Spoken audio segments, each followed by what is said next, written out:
Remember this? The headline question when considering the ideal regulatory structure is how to strike the right balance between two principles: market discipline and market oversight. That's Bush administration Treasury Secretary Henry Paulson speaking last September, just 10 months ago. And here's President Obama pretty much saying the same thing. What we've proposed is to essentially update those regulatory tools that existed back in the 1930s that were put in place after the Great Depression to increase transparency and openness.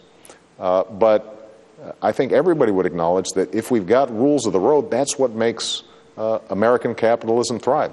Under the plan, which administration officials refer to as a white paper, new powers for the central bank, the Federal Reserve, to oversee the biggest players, firms whose collapse would rock the whole economy, as with Lehman Brothers. New rules for authorities to unwind and break up important companies that are going wrong, as the FDIC agency already does with the banks.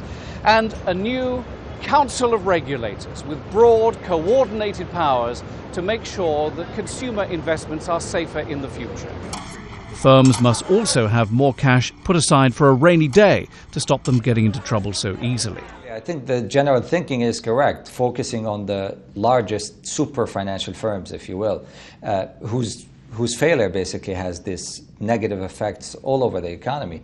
But should we just get out the regulatory gun, so to speak, and aim at everybody? I don't think so. Obama's proposals come at a time when bank and financial company shares generally have been sharply up. 10 of the biggest names have begun repaying the original bailout forced upon them at the height of the crisis known as the TARP. But with bank lending still frozen, many wonder about this renewed optimism. The question is, have we seen all the dirty laundry? Did they come out clean with everything that's bad with them?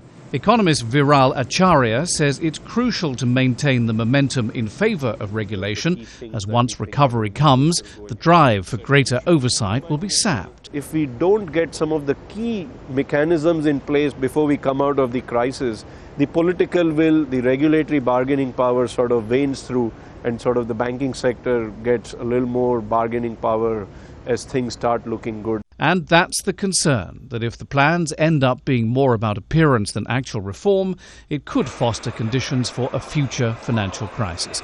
The administration must now sell its plans to Congress. Treasury Secretary Tim Geithner will be on Capitol Hill to do so as early as Thursday.